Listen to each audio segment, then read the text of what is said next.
উন্নয়নের বিশ্ব উন্নয়নশীল স্বল্পোন্নত দেশ থেকে উন্নয়নশীল দেশে পরিণত হয়েছে।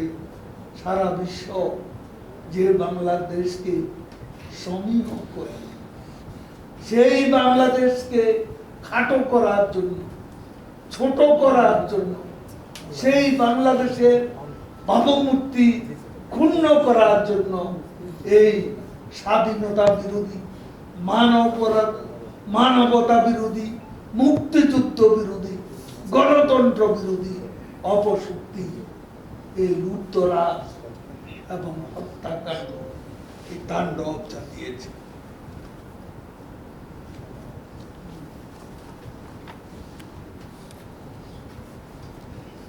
রাজধানী ঢাকা সহ সারা দেশে যারা নারকীয় ধ্বংসযজ্ঞ, ভাঙচুর, অগ্নিসংযোগ, হত্যাকাণ্ড ঘটিয়েছে, বোধহয় তাদের পোশাক, বডি ল্যাঙ্গুয়েজ,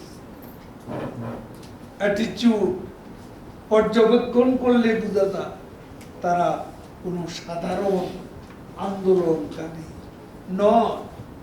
তারা রাজনৈতিকভাবে উদ্দেশ্য প্রণোদিত, প্রশিক্ষিত ক্যাডার এবং সন্ত্রাসী।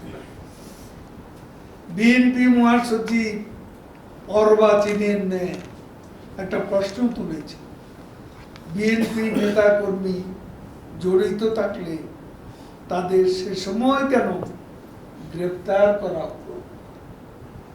আইন শৃঙ্খলা বাহিনী সে সময় সম্মুখ থেকে এসব ক্যাডার বাহিনীকে মোকাবেলা, পরিস্থিতি নিয়ন্ত্রণে আনার লক্ষ্যে কাজ করছে। এখন যখন মির্জা ফখরুলের তাদের উস্কানিতে সংগঠিত হত্যাযজ্ঞ, সহিংসতা, অগ্নিসংযোগ, ধ্বংসযজ্ঞ থামানো সম্ভব হয়েছে এবং আমাদের বীর দেশপ্রেমিক সেনাবাহিনী আজকে প্রধানমন্ত্রী শেখ হাসিনার নির্দেশে ইনহেড টু সিভিল অ্যাডমিনিস্ট্রেশন তারা সারা দেশে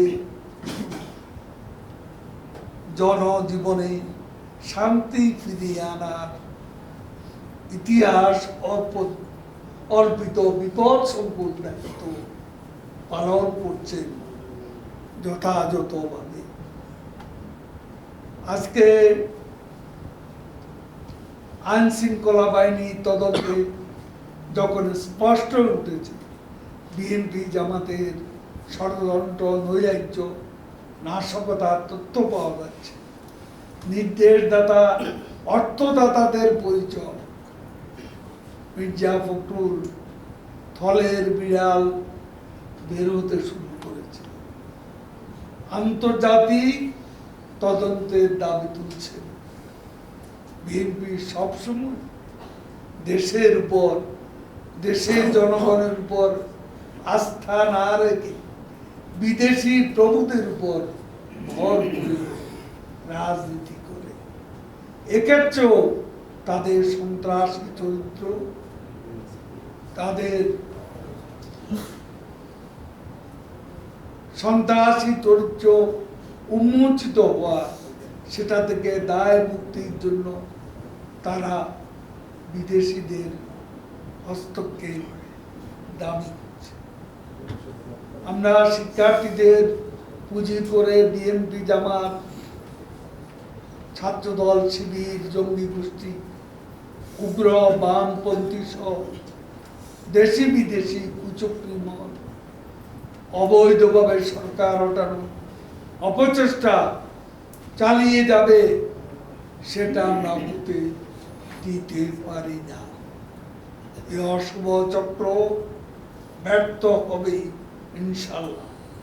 এখনো যারা আন্দোলনে ডাক দিয়ে যাচ্ছে তাদের উদ্দেশ্য দেশকে ধ্বংস করা, দেশের অর্থনীতিকে আরো ধ্বংসের দিকে নিয়ে যাওয়া এবং পেছনে দরজা দিয়ে ক্ষমতা দখল করা। দেশের মানুষকে সঙ্গে নিয়ে এদের অশুভ উদ্দেশ্যকে প্রতিহত করব। বিএনপি, জামাত, উগ্র বাম জঙ্গি গোষ্ঠী, কুচক্রী মহল এখনো সক্রিয় আছে। দেশি বিদেশি কুচক্রী মহল তাদের প্রশিক্ষিত ক্যাডার চোরাগুপ্তা হামলা চালাতে নিজেদের প্রস্তুত করছে বলে আমাদের কাছে খবর আছে। তারা আবারও বিভিন্নভাবে হামলা চালানোর চেষ্টা করতে পারে। দেশের জনগণের প্রতি আহ্বান থাকবে, যেখানেই এই অস্ত্রধারী ক্যাডারদের দেখবেন, খোঁজ পাবেন, তাদের তথ্য আইন শৃঙ্খলা রক্ষাকারী বাহিনীগুলোকে দিয়ে সহযোগিতা করবেন। এদের হাত থেকে আমাদের প্রিয় মাতৃভূমিকে রক্ষা করতেই হবে। সোশ্যাল মিডিয়াকে অস্ত্র হিসাবে ব্যবহার করে বিভিন্ন গুজব দেশ ও বিদেশ থেকে প্রচার করা হচ্ছে। এসব গুজবের জবাব দিতে আমাদের দল ও সহযোগী সংগঠনের নেতা কর্মীদের প্রতি নির্দেশ থাকবে, সহিংসতাকারীদের ধ্বংসযজ্ঞ জাতির সামনে উপস্থাপন করে সত্য প্রকাশ করতে। আমরা সাধারণ শিক্ষার্থীদের মানসিকতাকে ধারণ করি। তাদের আমাদের বিরুদ্ধে দাঁড় করানোর অপচেষ্টা কোনোভাবেই সফল হবে না। আমরা শিক্ষার্থীদের পাশে আছি। অভিভাবকদের প্রতি আহ্বান থাকবে, কেউ যেন আপনাদের সন্তানকে ভুল পথে ধাবিত করতে না পারে সে বিষয়ে সতর্ক থাকবে। অশুভ শক্তির কাছে বাংলাদেশ, স্বাধীন বাংলাদেশ পরাজিত হতে পারে না। বিজয়ী বাংলাদেশ পরাজিত হতে পারে, পরাভব মানতে পারে না। তরুণদের সঙ্গে নিয়ে দেশ এগিয়ে যাবে। আমরা তরুণ প্রজন্মকে সঙ্গে নিয়ে শেখ হাসিনা উন্নত, আধুনিক, স্মার্ট বাংলাদেশ বিনির্মাণ করব। সম্প্রতি ঘটে যাওয়া সহিংসতা যারা নিহত হয়েছে তাদের আত্মার মাগফিরাত, আহতদের দ্রুত সুস্থতা কামনায় সারা দেশে, ঢাকা সহ সারা দেশে মসজিদে আজ বার জুমা দোয়া ও নাজাত অনুষ্ঠিত হবে।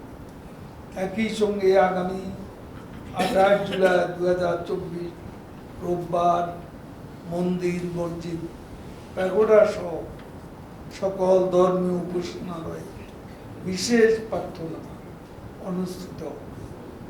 বাংলাদেশ আওয়ামী লীগ সহযোগী সংগঠনের সর্বস্তরের নেতাকর্মীদের এই কর্মসূচিতে অংশগ্রহণের জন্য সাংগঠনিক নির্দেশনা প্রদান করে। পাশাপাশি বিএনপি, জামাত, ছাত্রদল, শিবির, জঙ্গি গোষ্ঠীর সন্ত্রাস আজ যাতে সহিংসতা ছড়াতে না পারে সেই জন্য সকলকে সতর্ক অবস্থানে থাকতে হবে। সবশেষে আমি সকলকে শান্তি, শৃঙ্খলা, স্থিতিশীলতা বজায় রাখতে, কারফিউ মেনে চলার জন্য অনুরোধ